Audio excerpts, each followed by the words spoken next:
And he goes, John, I'd love to have you. I said, well, there's only one condition, I'll go. And he said, what's that? We have to stop by Kiska. And he goes, Kiska? Where's that? Welcome to 10-Minute Travels. With me, as always, is Phil Freeman. And with me, as always, is Shane Patrick. And we are going to talk to Jon Bisson, pilot and adventurer. Let's get right to it, shall we?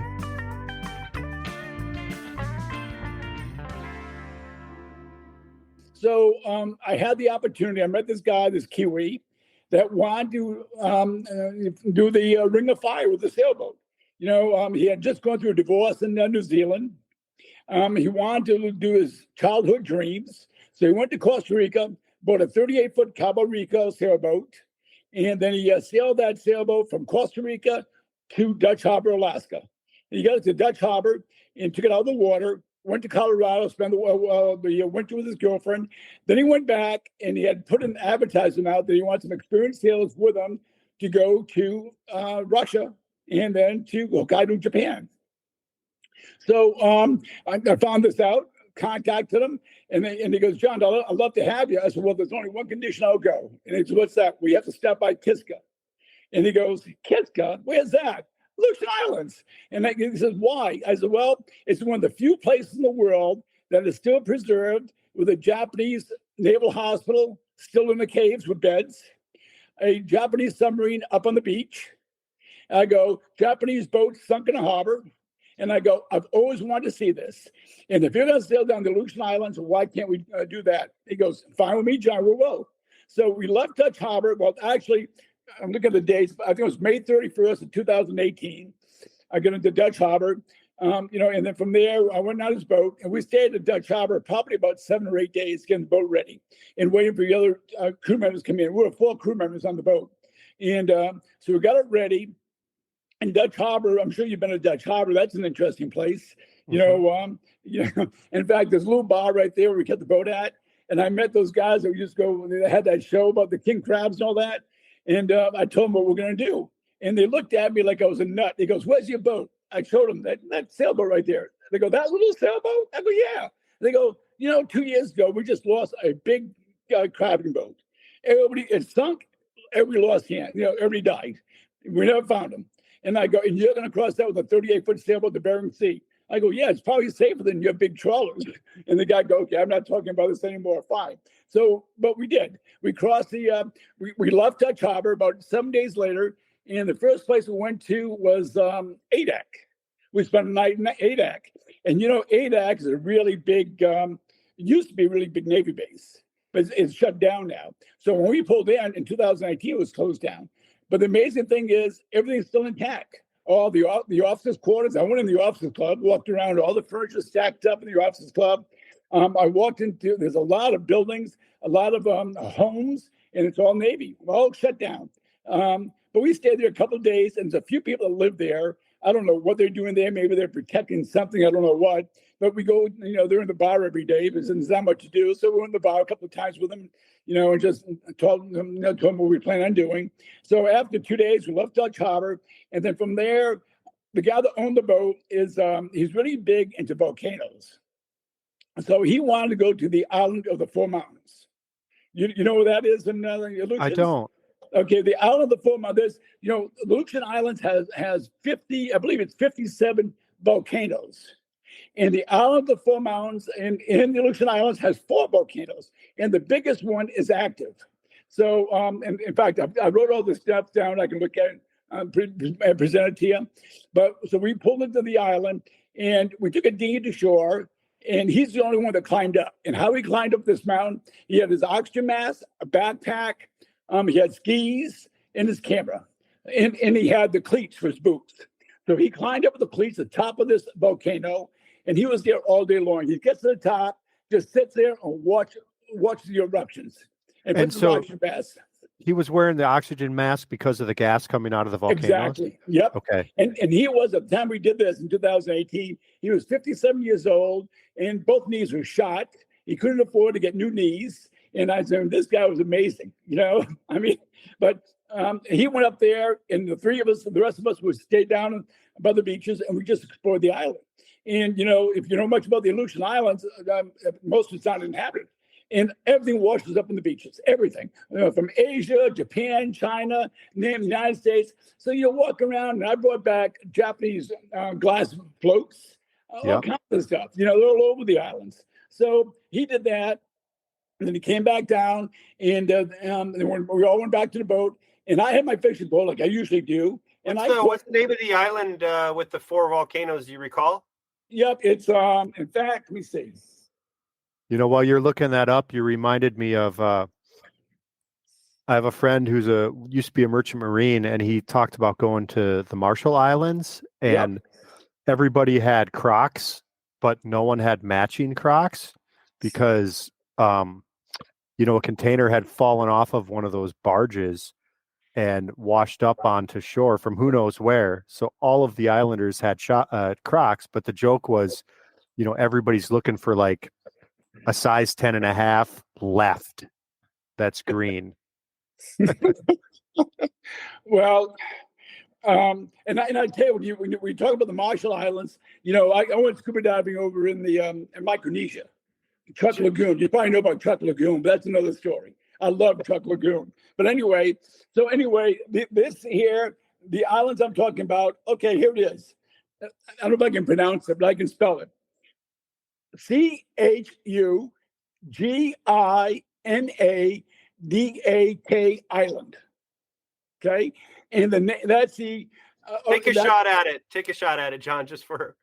Chuganatic Island. Gesundheit. And that is part of the islands of the Four Mountains, and and believe it or not, this thing. Let's see, the island of the Four Mountains. That the area around there is 210,000 square miles, and it has no permanent population.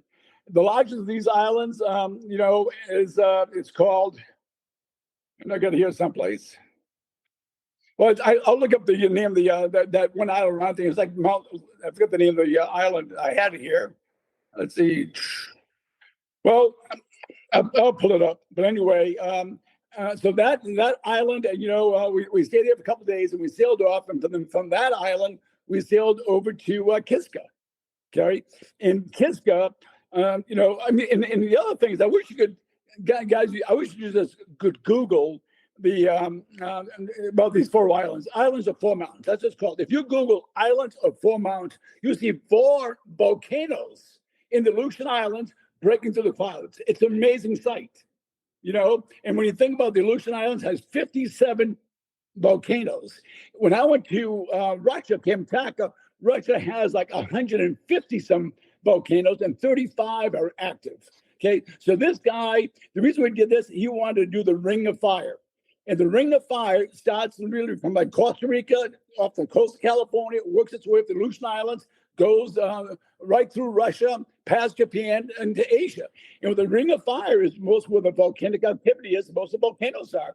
And where the tectonic plates hit each other and has eruptions. It's amazing. So that was his dream, and we went with his dream so I can go to Kiska. So after Kiska, we went by Attu. Wait a minute. Talk about Kiska. Okay, Kiska.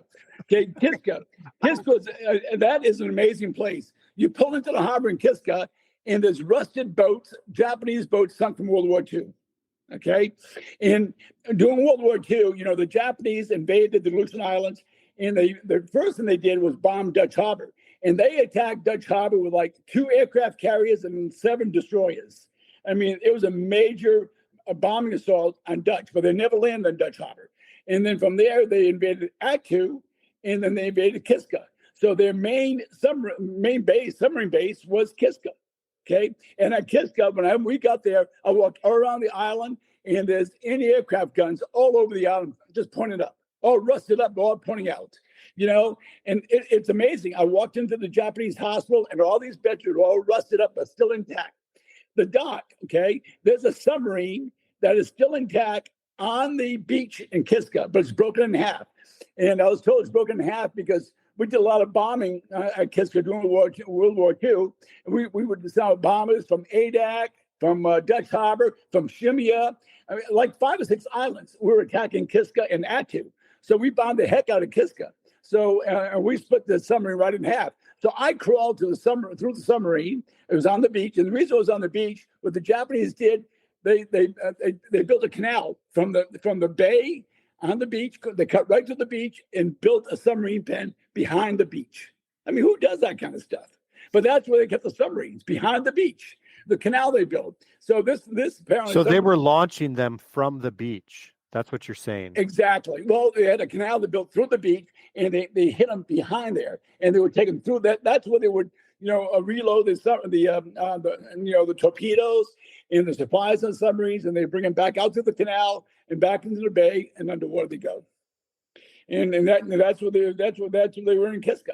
But they wanted Kiska because the reason they wanted the Aleutian Islands, not just Kiska and Adak, they wanted all the Aleutian Islands because they were afraid that the Japanese were afraid that the Russians and the Americans would get together, and that was a big point right there to invade Japan. They were afraid of a Japanese invasion from Russia and the United States through the Aleutian Islands.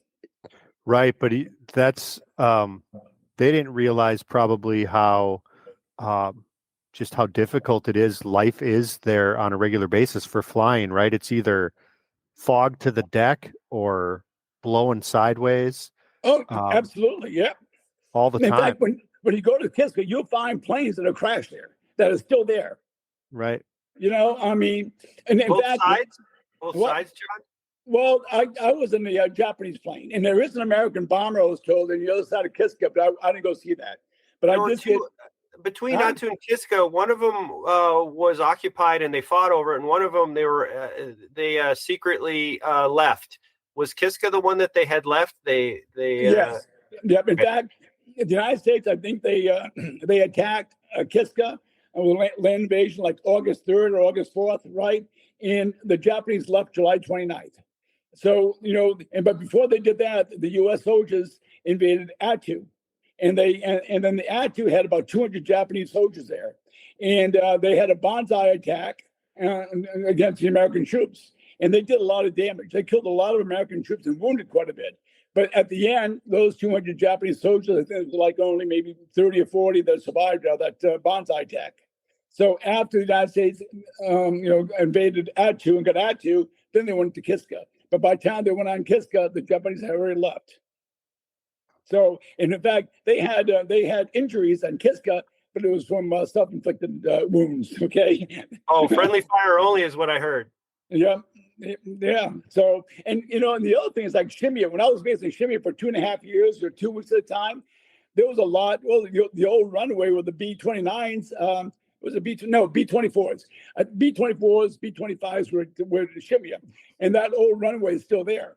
And I would go around Shimia, and there's still anti-aircraft guns around Shimia. Of course, they're U.S. guns, and it got a little boring being in Shimia. So there were some Russian graves that were next to the runway. Some Russian sailors. They found some Russian sailors washed up on shore, and they buried them there on Kiska. And I'll never forget these guys. The U.S. People that stationed there would go see these graves. But right next to the graves, there was Coca-Cola buried from World War II. And I brought back a case, I still have it today, a full case of Coca-Cola. Because you know what the U.S. does every time? It's just like in the aircraft carriers in Vietnam. After the war's done, what they don't need, they dump in the ocean. World War II is the same thing. In Shimia, whatever they don't need to bring back to the regular states, they just bury it or they dump it. And in fact, if you're at Shimia and you look at the cliffs, you look down, you can see Jeeps, you can see trucks. I saw one ammunition just piled up and all, fused together because the United States would just dump all this stuff over the cliffs at the end of the war because they didn't want to bring it back. So when I saw that in Shimia, I go, I can't wait to see what's at Kiska with the Japanese left. And that was an experience in itself. That was Jon Bisson, pilot and adventurer. If you'd like to learn more about Jon or anything else we do at 10 Minute Travels, please visit 10minutetravels.com.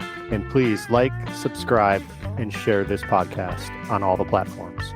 And we want to remind you to make sure your sense of humor matches your sense of adventure.